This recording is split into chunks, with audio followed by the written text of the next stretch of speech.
Selamat sore adik-adik semuanya. Apa kabarnya hari ini? Luar biasa. Luar biasa.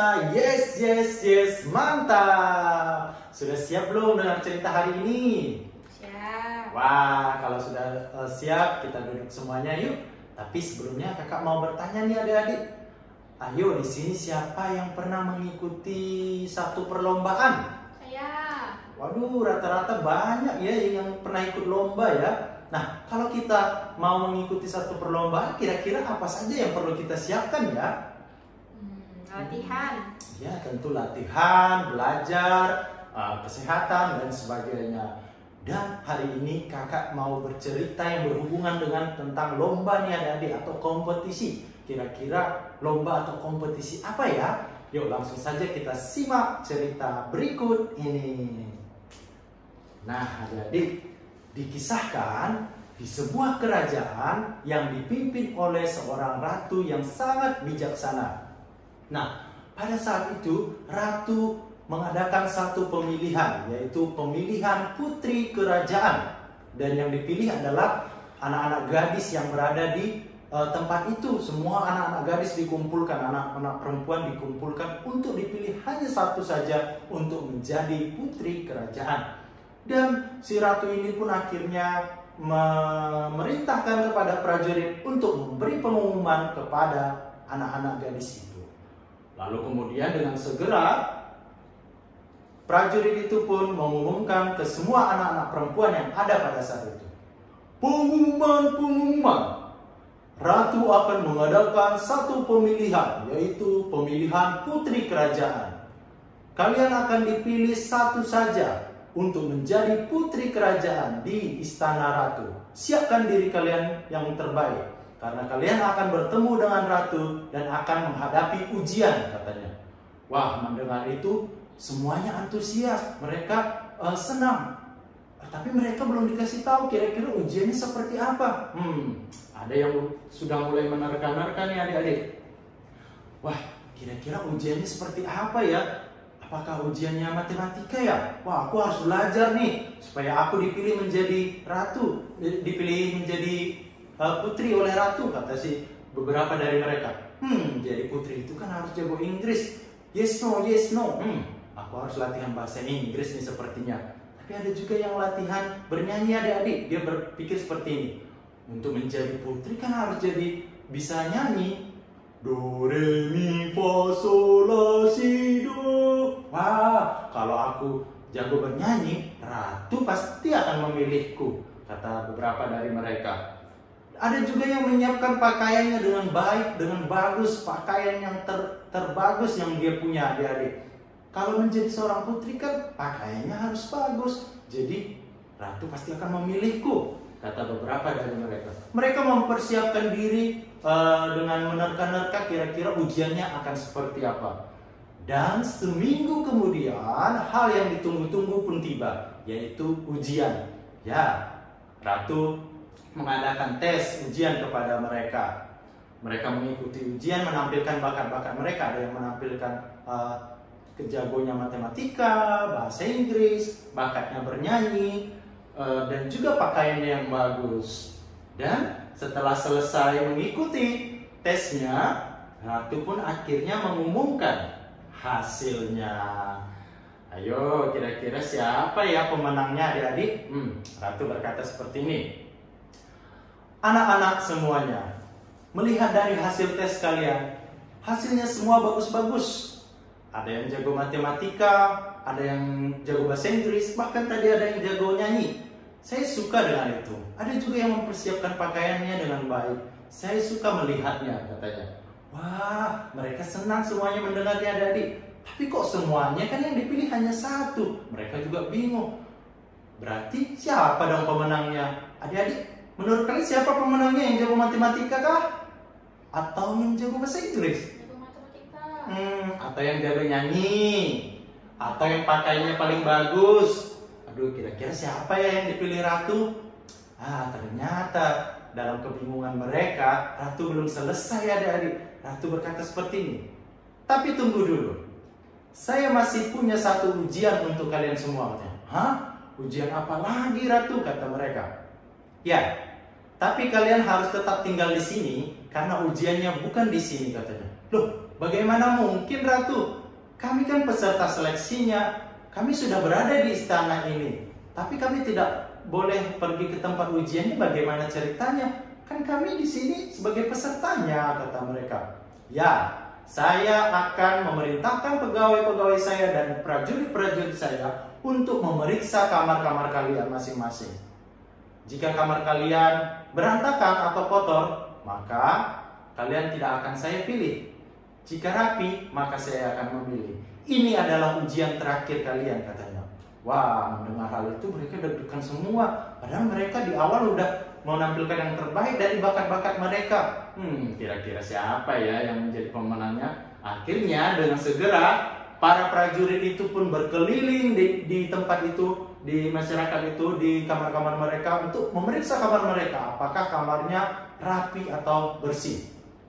Mereka periksa satu persatu dan para prajurit itu melaporkan hasil dari pengamatannya terhadap kamar-kamar anak-anak gadis itu. Ratu, kami sudah memeriksa semua kamar-kamar dari anak-anak gadis ini. Ternyata Ratu, banyak dari mereka kamarnya yang berantakan. Mainannya kemana-mana, bajunya bertumpuk-tumpuk. Bahkan bungkus makanannya tidak dibuang, berantakan di kamarnya Ratu. Wah, mendengar hal itu, Ratu jadi sedih adik-adik. Aduh, bagaimana ini? Padahal kan ini ujian terakhirnya. Tadi mereka sudah bagus. Masa di ujian terakhir ini mereka gagal? Nah, adik-adik, coba kalian lihat kamarnya berantakan tidak? Iya, berantakan. Coba kakak tanya di sini, bagaimana dengan keadaan kamar kalian? Apakah berantakan atau rapi? Nah, biasanya kamar kita berantakan, terus kayak mainannya kemana-mana, mamanya suruh bersihkan. Nanti dulu mah, kalian bilang seperti itu. Kita selalu mengabaikan gitu. Padahal gampang tidak membersihkannya adik-adik. Gampang. Nah, itu adalah hal-hal kecil adik-adik. Tapi terkadang kita tidak taat untuk melakukannya dengan tekun. Sehingga kita mengabaikan hal-hal kecil itu. Tapi kira-kira siapa nih yang jadi pemenangnya? Kita kembali ke cerita lagi nih adik-adik. Nggak ada dong pemenangnya. Bagaimana nih? Tetapi dalam kebingungannya dan kesedihan Ratu, tiba-tiba ada satu prajurit lagi yang datang dengan berkuda. Dia berkata, kita ketuk. Ratu, maafkan saya terlambat. Saya tadi memeriksa ada satu kamar yang rapi Ratu, kata prajurit ini. Oh ya, kamar siapakah itu? Kata Ratu dengan senang juga. Adik, kira-kira kamar siapa gitu? Kira-kira yang rapi itu ya? Ya, kamar yang rapi dan bersih itu adalah kamar anak yang bernama Angel, katanya. Wow, ada harapan baru nih untuk si Ratu untuk mencari pemenangnya. Ternyata Angel ini adik-adik, sebelum dia berangkat ujian tadi, dia sudah merapikan tempat tidurnya terlebih dahulu. Dia sudah rapikan kamarnya, sudah bersih-bersih dulu sebelum dia mengikuti ujian. Nah, ini dia kamarnya bersih ya. Bisa dilihat adik-adik. Kamar Angel rapi ya. Lalu si Ratu memanggil si Angel. Nah, kalau kalian lihat di sini, baju Angel sederhana, tidak sebagus teman-temannya. Tetapi Ratu memilihnya. Ratu berkata seperti ini, Angel, walaupun pakaian kamu sederhana, nilai kamu ya pas-pasan, tidak setinggi-tinggi teman-temanmu, tetapi kamulah pemilihnya, kamulah pemenangnya, kata Ratu. Terima kasih Ratu, aku sungguh tidak menyangka kalau aku jadi pemenangnya. Padahal banyak yang lebih bagus dari aku pakaiannya. Aku kira Ratu tidak akan memilih aku, kata si Angel. Yang lain protes, anak-anak yang lain. Wah, bagaimana mungkin Ratu? Kami tidak terima Ratu. Bukankah Angel itu pakaiannya lebih jelek dari kami? Tunggu dulu, kata si Ratu. Pakaian Angel ini memang tidak sebagus pakaian kalian. Nilainya juga tidak setinggi dari beberapa dari kalian, tetapi tetap bagus kok nilainya. Suaranya juga biasa-biasa aja. Tetapi yang saya mau lihat adalah di ujian terakhir tadi. Itu yang terpenting, karena saya tadi memberikan ujian terakhir, katanya. Karena si Angel ini sudah memenuhi kriteria ujian terakhir, yaitu apa? Kamarnya bersih. Nah, biasanya orang-orang yang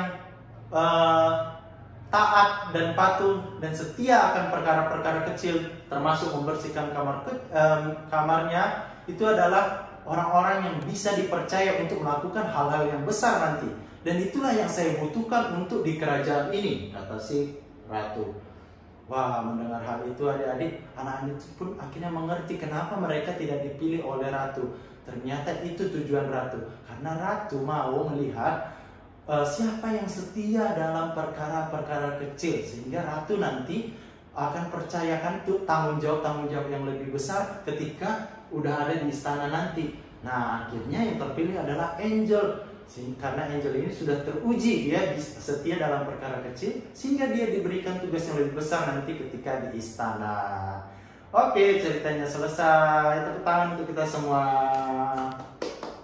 Nah, adik-adik, siapa yang mau jadi pemenang seperti Angel tadi? Pasti semuanya mau jadi pemenang kan? Rata-rata kita mau jadi pemenang. Tapi kita harus setia dulu nih dengan perkara-perkara kecil. Apa sih itu Kak? Dari tadi perkara-perkara kecil. Apa itu setiap perkara kecil? Nah, setia dalam perkara kecil itu dapat diartikan ketika hal atau tugas apapun yang diberikan kita, sekecil apapun, kita lakukan atau laksanakan dengan sikap hati penuh tanggung jawab dan tekun. Ya, contohnya seperti bangun tidur kita bersihkan tempat tidur kita, itu kan hal-hal kecil ya adik-adik. Seperti merapikan sendal, seperti apalagi buang sampah pada tempatnya. Nah adik-adik, ada kalimat yang berkata seperti ini: jika kamu ingin mengubah dunia, maka mulailah membersihkan tempat tidurmu terlebih dahulu. Ya, maksudnya apa? Ya, ketika kita sudah membersihkan tempat tidur kita, kita sudah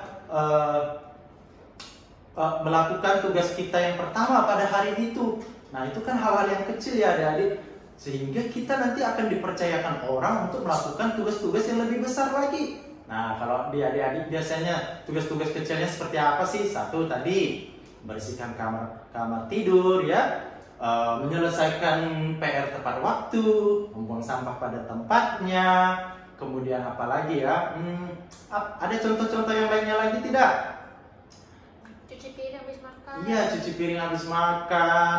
Dan itu adalah hal-hal kecil adik-adik. Nah, ketika kita setia dalam melakukan hal-hal kecil tadi, bukan tidak mungkin kita akan dipercayakan manusia untuk tugas yang lebih besar lagi. Kalau di sekolah misalnya, guru pasti akan melihat, oh anak ini bisa nih dipercayakan menjadi ketua kelas. Siapa mau jadi ketua kelas? Nah, untuk jadi ketua kelas kan guru menilai bisa dipercaya atau tidak. Nah, begitu juga dengan Tuhan. Tuhan pasti akan siapkan kita masa depan yang lebih baik, yang hebat nanti di masa depan, menjadi pemimpin yang besar. Siapa di sini mau jadi pemimpin masa depan?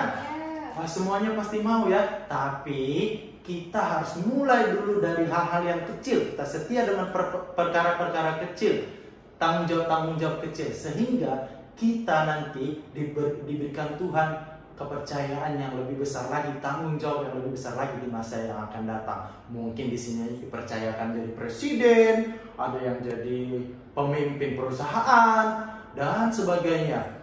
Tapi kita harus mulai dulu ya dari perkara-perkara kecil. Oke, cerita kita selesai sampai di sini dulu. Bye bye.